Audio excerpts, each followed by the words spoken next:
33. Bear with me one moment here as I pull this up on YouTube. I'm using a little bit of a different workflow here today. Can I pause this? Yes. All right. I have got YouTube pulled up here. Whoops. Let me just stand this up right here. I'm going to explain shortly why I'm using this new workflow, and then actually let me test a quick comment on YouTube. Basically just trying to make sure that I can see comments on YouTube currently. Quick test. Chat publicly.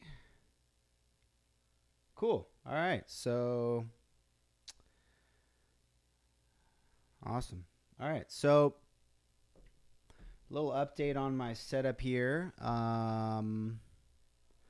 I decided to actually stop streaming to LinkedIn, believe it or not, which is kind of ironic because I was insanely excited to get access to LinkedIn streaming, and it's, invite only beta. I'll probably still use it for like podcast interviews and things like that. But what I realized is that if I use the live stream, it pretty much primarily pushes the live stream video out to all my audience. And then if I do other things like video clips, which are edited, those don't get hardly any visibility because LinkedIn sort of seems to pick one or sort of a small number of things to, oh gosh, my iPad is going to auto turn off. That's annoying. I wonder if I should just press play. Let me press play. That's going to be super distracting, but at least maybe that way it won't auto turn off. All right, I'm going to explain in a minute what the heck I'm doing here. But anyways, wow, that's really distracting. Let me just turn that off. So anyways, I decided that it probably makes sense for edited content to primarily get pushed out because it's just more consumable. So I am live streaming on YouTube and Twitch, and also the Restream chat doesn't ever seem to pull in my YouTube comments correctly. So instead of using the Restream chat, I've got my YouTube pulled up here on my iPad. So I'm going to try to use this for any comments that come in. Sweet. So, but now my iPad's going to automatically turn off. Anyways, all right, let's try to jump into it. Let's jump into the actual content here. Okay, so this is super interesting. Will Microsoft acquire Adobe? So I was chatting it up with a couple of buds on Twitter yesterday on the topic of magento functionality, where the emphasis is, the magic quadrant, and then Aussie, founder of Akuva, believe that's his first name, Aussie. Really interesting dude. Was talking about how Adobe is, there's suspicion that Adobe may want to be acquired by Microsoft. Where is this? I'm so lost in this thread. Oh, yeah, here we go. Let me just read the tweet. Absolutely. Adobe will take the box ticking and valuation game we've seen with Magento to a whole new level because the exit mania isn't over, with Adobe looking to sell itself to Microsoft. Just a matter of time. And I was not all aware of that. David Alger posted a link to an article. It's been target of speculation for years, this being the most recent write-up. So we're going to dig into this write-up. We are going to dig into this write-up. So I spent a little time reading this yesterday. I literally didn't have the slightest idea that this was a thing, which is interesting. And you know, a lot of times these predictions are, um, you gotta be kidding me. This iPad is gonna keep auto turning off on me. Maybe I gotta try to change the setting on that. You know, maybe what I'll do is I'll just pull it up here instead. All right. So, okay. All right. So jumping back into this. Yeah. Oh, yeah. What I was saying is a lot of times these articles can be right. I remember reading a couple of these leading up to Adobe acquiring Magento and thinking to myself like, this is just speculation. But like a lot of times these can be right. Now, this is on 4. I don't know exactly who the author is of this, but anyways, some interesting stuff in here. The number that's being thrown around here is 260 billies. Is what the author believes Microsoft could pay to acquire Adobe. Current market cap, Adobe has a current market cap of 138 billion. Microsoft has a market cap of like 1.3 trillion. What is this Microsoft Adobe? By the way, notice how my screen is continually refreshing with all sorts of annoying ads and stuff. Like, gosh, this is such a bad. Oh, great. Yeah, no, let's load up a video ad. That sounds fantastic. Let's just fire up a video ad right here in the middle of this. This is unreal. All right, I'm getting distracted, but so all right, let's get into some of the actual nuggets here. To my video editor, you can probably start this whole clip right here because this has been a lot of nonsense leading up to this. All right. Analytics is the key. We think as the look at this page. Good Lord, this is an annoying page to read. We think as the race to acquire and analyze data heats up with Salesforce acquisition of Tableau and SAP's Qualtrics, Microsoft considers mega acquisition. Microsoft and Adobe have known to be close, with two companies announcing another strategic partnership in March this year. Again, I remember strategic partnerships between Magento and Adobe leading up to the acquisition, so that's always interesting to see.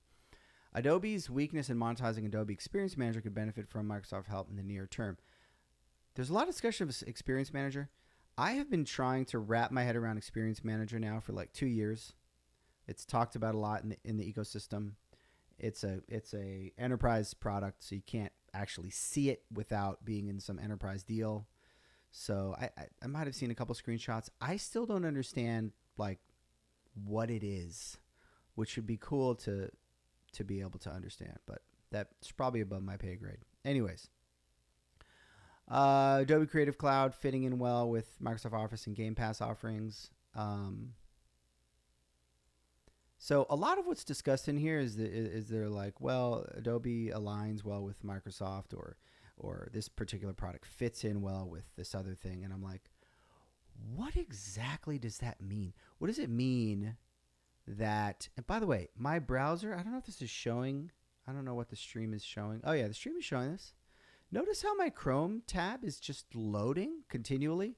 Like I still have not loaded this freaking page because it's loading ads continually. This is unreal. All right. I need to install ad block. This is absurd. This is so distracting. Video editor's going to have a field day trying to edit this down. That's for darn sure. Okay. So, it talks a lot about alignment and stuff. And I'm like, what does it mean that Creative Cloud fits in with Office? Does that mean that the type of people that are creating documents in Office also are creating stuff with Photoshop and Illustrator, and you want to make it easy for them to integrate the two? I don't know what that means, let alone Game Pass. Like, what in the world does Game Pass have to do with Creative Cloud? Does that mean that people that play games also create stuff with Creative Cloud. I'm a little out of the loop here, possibly, but it's also possible that this is just all like high-level synergistic sort of nonsense talk. I'm not sure. Okay, next up, Adobe's Experience Cloud aligns well with Azure, Bing, and Office 365. This is another thing that I don't know. I have no idea what this means. Okay, now I believe Experience Cloud is hosted on Azure, so that makes sense. Okay, great, makes sense. What does it mean that Experience Cloud aligns well with Bing? Don't know what that means. I did get a reply. I'm not sure if it's going to... did get a reply from Felipe Yaxon, which says, my read of this is that it's a complementary suite of products that don't directly compete with other parts of their current offerings. So I again don't see how is Experience Cloud complementary to Bing? What does that mean? I get the idea that it doesn't compete. Okay, so Adobe doesn't have a search engine. Get that. Adobe doesn't have a document, a suite of document, writing products and in a spreadsheet, as far as I know. So that on that level, that makes sense, but still not sure I'm following this. All right, moving on. Especially the advertising marketing cloud, Amplify upselling. Okay, upselling synergies, got it. Magento Commerce Cloud, cool. Experience Cloud can also integrate Microsoft Dynamics. Dynamics is, there are integrations, the Dynamics into Magento, so there's definitely some synergies there. Azure is likely to be the ultimate beneficiary of the incremental that Experience Cloud will be able to service. So incremental analytics data that the Experience Cloud will...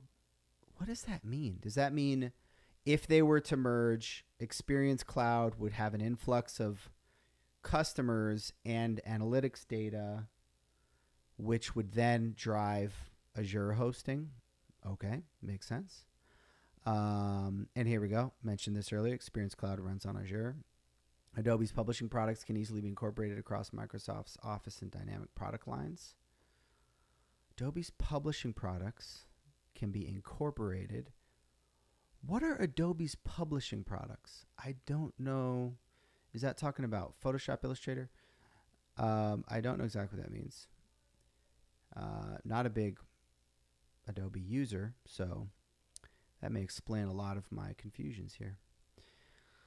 So now we're getting into the financial analysis. Microsoft revenue in 2021 likely $139 billion. Using this and a PS multiplier of 8.6. Estimated is 1.2. I said 1.3. 1.2 trillion for Microsoft. Revenue $13 billion. We expect combined equity. So 5% of the total revenue to sustainable companies. That's the revenue gain that would happen due to synergies, which is a significant amount of money when you're looking at both of their revenue numbers. This points to potential revenue $1 billion for the combined entity and a standalone multiplier for. So basically, what they're I haven't drilled into much, but yeah. So the combined entity would have a higher multiplier. So it's one of these things where essentially, yeah. Here we go. Here we go. The combined entity would be worth 1.46. So from, yeah, so basically they'd make a ton of money just through those synergies. How sensitive is the acquisition price to revenue synergy? All right, I'm getting a little lost here, but somebody more financially literate would be able to drill into this. But anyways, yeah, I just am sort of trying to wrap my head around this a little bit. It's the first time I'd seen it, and sort of maybe give a little bit of an overview of this to some people. I don't know if this was... one little data point I saw in this article, and of course I can't scroll now because the ads. If this did go down at this price point, $260 billion, this would be the largest M&A deal ever. Now, I think that's not adjusted for inflation, but still, that's pretty nuts. I mean, that's kind of crazy. Largest M&A deal ever. ever. Okay. I'm going to move on. That was a bit of a rough segment, but it's all good. It's all gravy. Live and learn. Next up. All right. I'm going to drill into the Magento API coverage a little further here. So I talked about this recently. John Hughes, where he said, drop it all, get the full API coverage finished. Everything else can wait. Kind of expanded on that. Got some traction on this.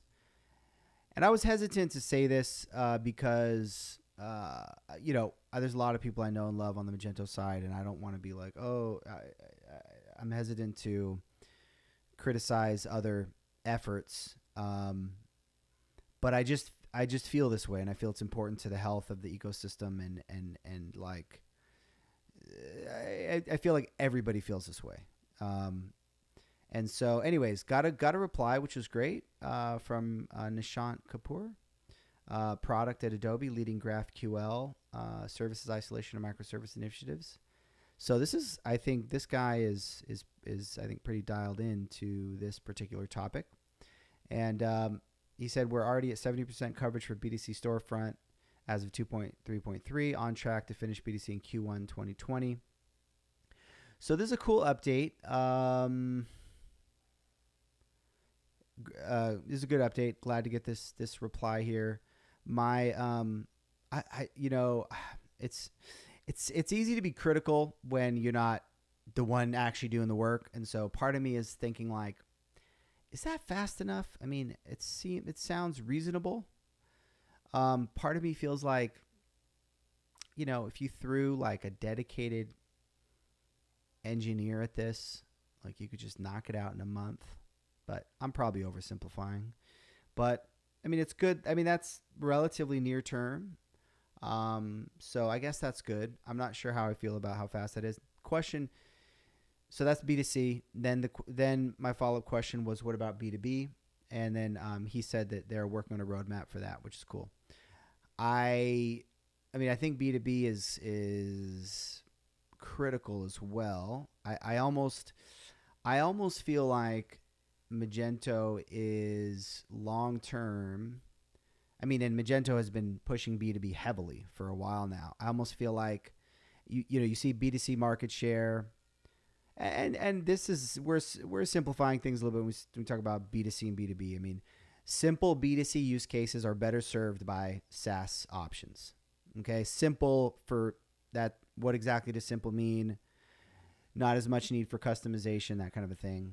B2B, I think it almost feels like Magento, like B2B is going to be the primary category for Magento to serve long term. So like, I kind of feel like B2B coverage is really important.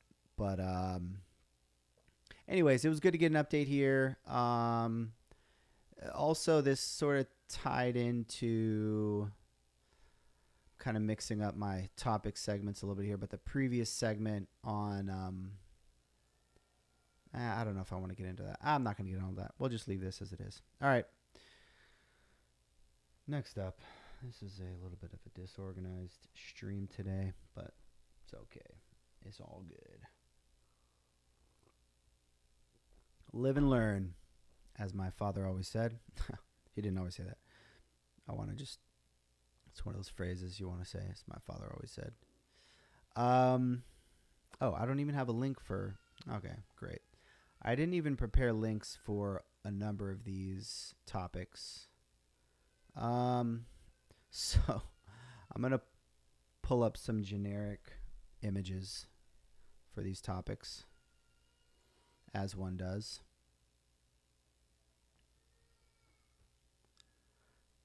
Perfect. Content with a light bulb. Hear my kids screaming in the background. Hopefully that's not coming through on the mics.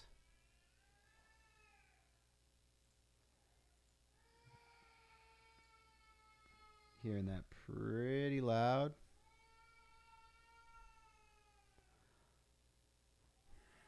Let me try to get them to quiet down. All right.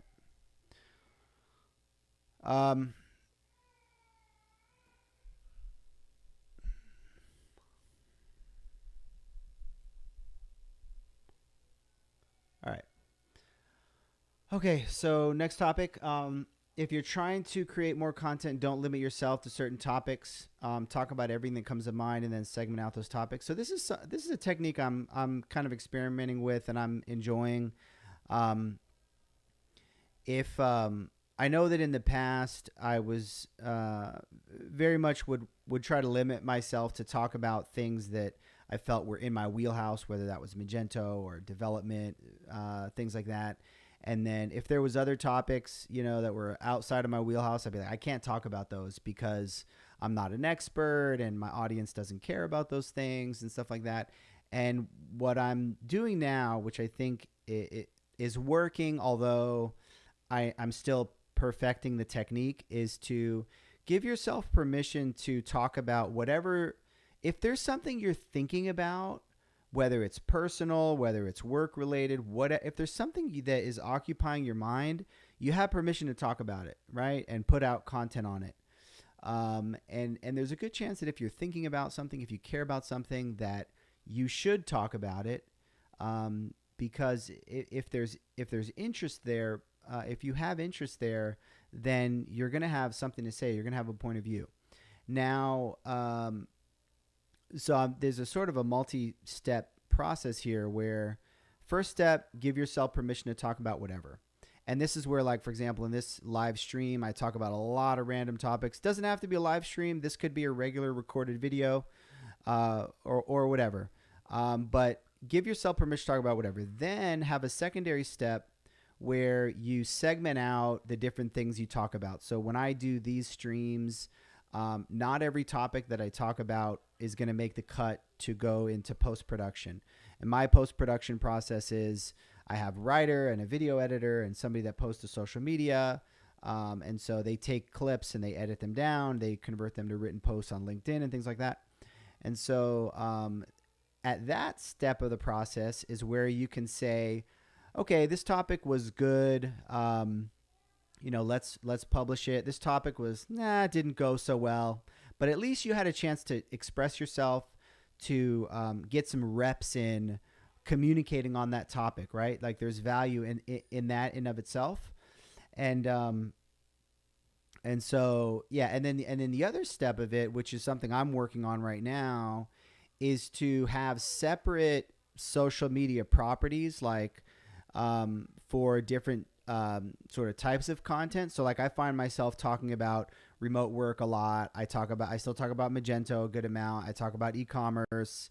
And so what I'm working on doing is if I have a live stream with 10 topics and some of them, and they're all over the map, I may take 2 of those topics and put them on my Commerce Hero Twitter account and YouTube account, and LinkedIn account and the Instagram account. And then I may take the things I say about other random right? So and segment to them to other properties. So I think my plan, what I want to get in place, is to have maybe 3 or 4 or 5 different properties. Like for example, I'm starting to talk about content a lot. Like this clip is talking about content, which is not super duper relevant to all of my audience. For example, on my main Twitter account, which is mostly Magento type people.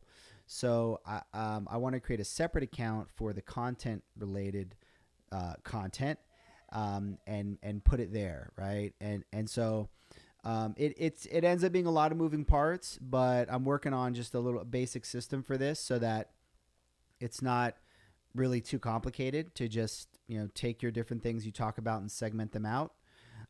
So anyway, that's basically the thing. Give yourself permission to talk about anything at all you're interested in. And then have a secondary step where you decide which of those things you want to push out to your audience, and then segment your audiences for different topics. All right, next up, texting Santa. So this is a funny idea. I wonder if there's any. I actually have not Googled this yet. This is an idea that I had when I was at the bookstore the other day. How to text Santa Claus. Maybe I'll pull this up. You know what? I'm not going to pull that up. I'm going to pull up. Usually what I do for these streams is before I start, I try to prepare a link for each topic that I can on the screen. So I failed to do that today. And my computer is super slow when I'm doing my live streams.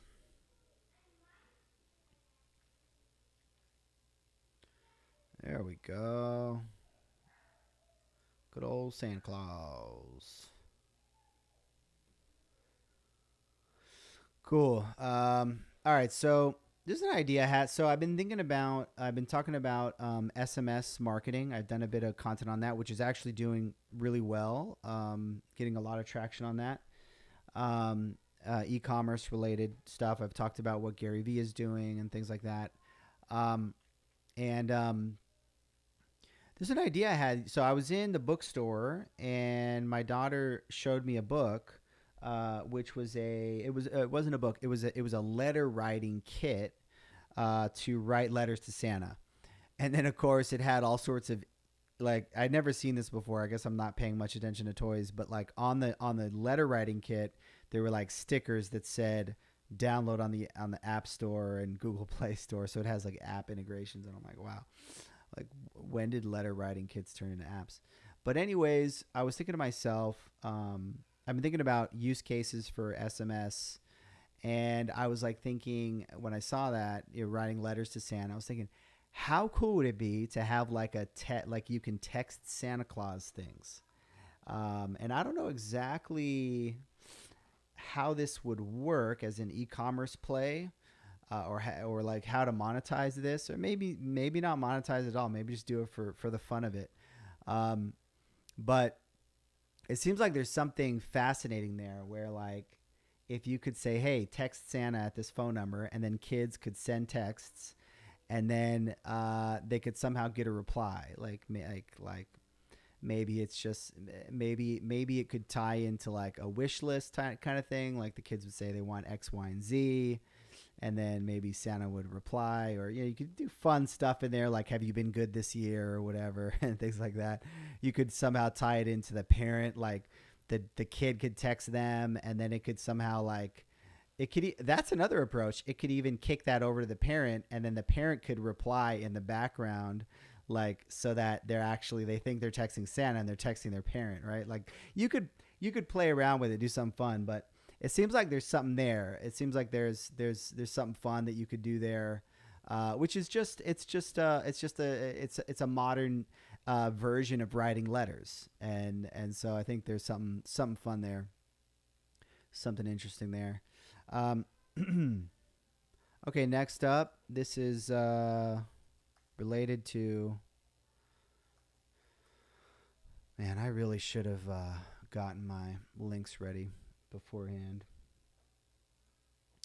Definitely failed to do that today. Doubling down. All right, here's an image.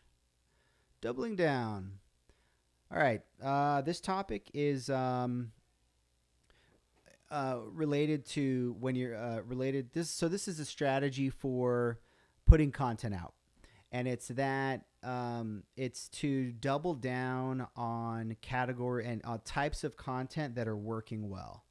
The previous topic I did was an idea related to SMS marketing, and one of the reasons I did that is because I've noticed that my content on SMS marketing is doing well.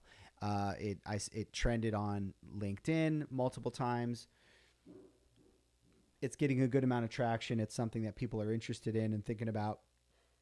And I think that's a good strategy in general, is to double down on things that are working. Now, what that doesn't mean is to just like keep shoveling out the same exact thing over and over, right? Like, you want to have a different you want to stay within that topic or within that category, but attack it from different angles, you know? So like the texting Santa idea that I talked about was a totally different topic from my previous content on SMS marketing, but it's within the realm of SMS. And so I think this is a good a good overall strategy. I mean, it's not rocket science. It's pretty straightforward. But basically, if you're if you find that something's working, just keep that in the back of your mind, and then when you get ideas for something that's related to something that was working, prioritize those, because there's something there. Like that's one of the things I'm seeing about putting out content regularly is that you never quite know what's going to work and what isn't. Like some things you think are going to do really well and they don't. Other things are you just sort of quick throwaway post and then they get a lot of traction. I also doubled down today on the topic of the Magento API stuff, because again, it got a lot of traction, so that it's something people are interested in, it's something people care about. And so I might have in the past have felt like, well, I already talked about that topic. I'm not going to talk about it again because I don't want to beat a dead horse. And you don't want to beat a dead horse. Like you don't want to say the same thing over and over. But if you have another take on that, again, within that category, but it's a different angle, it's a different, little bit of a different perspective, I think it's a great idea to just keep doubling down when something's working. So that is what I wanted to say there. Okay, next up, Twitter. All right, let me see. I have no image for this topic, so I'm gonna try pulling up a quick image. All right, I'll pull up follow back Urban Dictionary.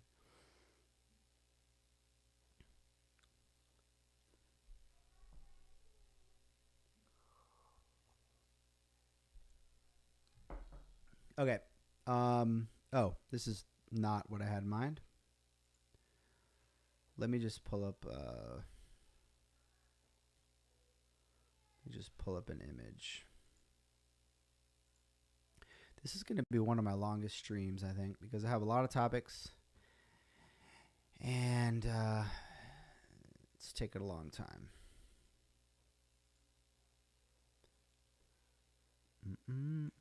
Okay. So one thing I've found myself doing, to be completely honest, is this bit of a confessional, is caring a lot about whether people follow me back on Twitter. So like, it's one thing if somebody is kind of in a different echelon from you, if they have way, way, way more followers than you kind of don't expect them to follow you back. But if somebody's in a similar realm as far as like follower count, I find myself, and I've literally done this in the past. Like if there's somebody that I followed and they used to follow me, and then I saw they unfollowed me, I'd be like, all right, well, I'm going to unfollow you because you don't follow me. And I think that's it's an unproductive way to use Twitter or really any social media. Like, and what I'm really trying to force myself to do is to, sounds very simple. It's not rocket science. Follow people based on if they're putting stuff out that's interesting, that's making you think, that's making you grow, that's making you learn. And who cares how many followers they have, whether they're following you back. And so, yeah, I've just been trying to do that. And I've seen that tendency in myself of it's like a pride ego thing, which is not good. And I'm trying to just kind of like put that to death and like, just be like, it doesn't matter. Like what matters is, again, finding stuff where you're learning, like, and where you're growing. And if there's somebody who does follow you back, but their tweets are on topics that aren't interesting or you're not learning from, you're not really engaging with, then you can mute, and I tend to prefer to, mute versus unfollowing, because unfollowing kind of sends this weird signal. So it's a lot easier to just mute, and then you can always undo that later, whatever, revisit it. But like, just who cares if somebody is following you or not? Just don't. It's a vanity metric essentially. Like, just don't pay attention to it. All right. Next topic. Am I going to do that one? All right, let's give this a shot. So I talked about the remote work. Let me wait for this to pull up on the screen. I talked about the remote work statistics from usefyi.com. And one thing I was thinking about doing is sort of a recurring segment where I just keep going through these statistics because they're so fascinating. I just kind of want to go through all of them. So I'm going to give that a shot. So maybe I'll do them one category at a time. So I'll do this growth of remote category. 42% of remote workers plan to work remotely. Okay, I think I talked about this one before. That's interesting. 43% of U.S. employers said they plan to allow their employees to have more remote working opportunities in the next year. Only 9% said they plan to offer less. Okay, that's interesting. Tennessee has 16 state government agencies that employ 6,000 people or the program is 3 years old. Saves employees an estimated 1,800. Yeah, okay, so this isn't. So I think I saw this one before too. After a successful remote work pilot program, okay, I'm quickly realizing that this may not be the best content. By 2025, an estimated 70% of the workforce will work remotely at least 5 days in a month. That's crazy. That is crazy. Now, it doesn't say, when it says the workforce, it doesn't say if this is, oh, it says, so the source is global. So this is global. That's crazy. Well, 5 days in a month isn't that much, actually. I thought it was 5 days in a week. 5 days in a month isn't that much. Since 2016, the number of jobs posted on LinkedIn that mention work flexibility rose by over 78%. Makes sense. Vermont's Agency of Commerce. See, these long stats are just like, too long. I want shorter stats. 2018, 16% of roles posted on WeWork remotely belong to fully remote company. Okay, I looked at this one already. 2018, WeWork remotely had 2,300 jobs posted, up from 317 in 2003. Dang, that's crazy. Managers expect there to be more remote workers on their teams. 5 times more hiring managers expect more of their team to work remote in the next 10 years. Okay, makes sense. There has been a 52% increase in telecommute-friendly jobs posted. Yeah, it would be interesting if you could, I mentioned this on the last thing, but it'd be interesting if you could upvote these and then like you could just like focus on the most interesting statistics. There's been a 52% increase in telecommute-friendly jobs posted in Flex. Okay, a lot of these are a little bit repetitive, I guess. Well, I don't know if repetitive is the right word, but the percent of employees who worked remotely 100% of the time was 20% up from, okay, all right. All right, you know what? I think I'm going to abandon this. It may not be, maybe what I should do is prepare ahead of time certain stats to go over, because there's a lot of interesting stats in here, but there's just also some that are sort of a little bit more repetitive. All right. Next up here.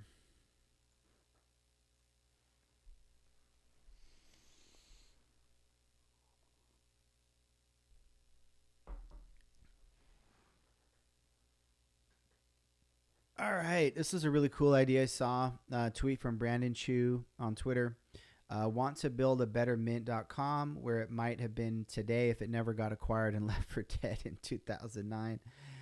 Machine learning classifying that actually works. Privacy first, so a paid product without ads. 3P apps, third-party apps for taxes, things like taxes, calcs. I don't know what calcs is. I guess different types of calculators, mortgage calculators and stuff. Not sure. FIRE management, which I assume means FIRE, financial independence, retire early, which is a goal that a lot of people have. And then mobile first. So true. Like, yeah, Mint's mobile app needs a lot of work. And then he asked, what else should it do? And there's a lot of interesting replies here. But this is a great idea. Like, I spent some time recently thinking of trying to focus a little more on my Mint, and I was also looking at some other products out there. Like there's what's it called? You Need a Budget is a popular one, but like literally just classifying transactions almost in and of itself feels like it would be enough for a product. And it doesn't seem like so much of the time the auto classifications are like so wrong, and it's even on transactions which I've previously classified, it still gets those ones wrong. Like that's got to be a no-brainer. I like the idea of something you actually pay for, so that's just privacy first. Almost just those two features, and then mobile first. Like there's a lot of things that are clunky on mobile. Like I want to make it easy to review my transactions, categorize my transactions on mobile, and then probably a couple other things. So yeah, this is a great idea. File this away under great business ideas. I got to add this to my Airtable. I started an Airtable yesterday for business ideas because my buddy had a one that he mentioned, which was one I've thought of before, and I was like, you know what, I got to start logging all these business ideas. So I'm going to put this in my business idea Airtable as well. Okay, last topic of the day. On the topic of automation and job loss is really interesting. Tweet from Jeremy Horpadal, Twitter account JMHorp.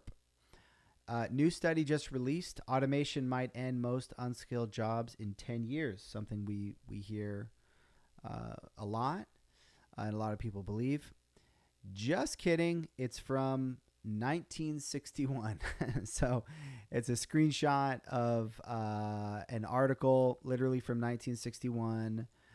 See if I can read it at this font size. It's a little tough. Let me try to bump it up. My Twitter's going crazy on me. In America today, when management and labor meet to plan their joint future, the time-honored cases for haggling, strikes, and shout-outs and increased wages are likely to be settled amicably. So, all right, I'm not going to read this whole article. But anyway, point is, we hear this all the time. We hear automation might end most unskilled jobs, any day now, whether it's 10 years or whatever it is. And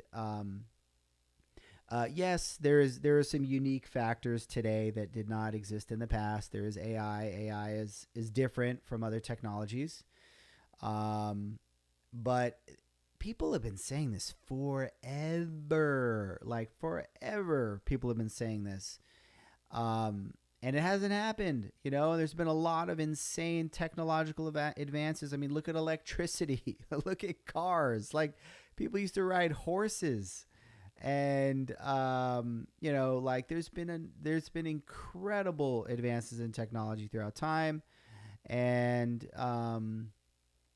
there just keep arising new types of jobs that people can fit into, and things like that. So if you're a betting person, you kind of have to bet that the same is going to happen, even as self-driving cars replace the driving workforce and things. Even as those things happen, like I mean, there are gonna arise new types of jobs that are gonna fill those gaps. Most likely, nobody knows the future, but it's just interesting that like this very easily could be a headline from today, and it's like from 1961. Like how many years ago is this? Like six? Is that 40s? That's like practically 60 years ago. Anyway, so that is all I have for you today. Thank you for tuning in.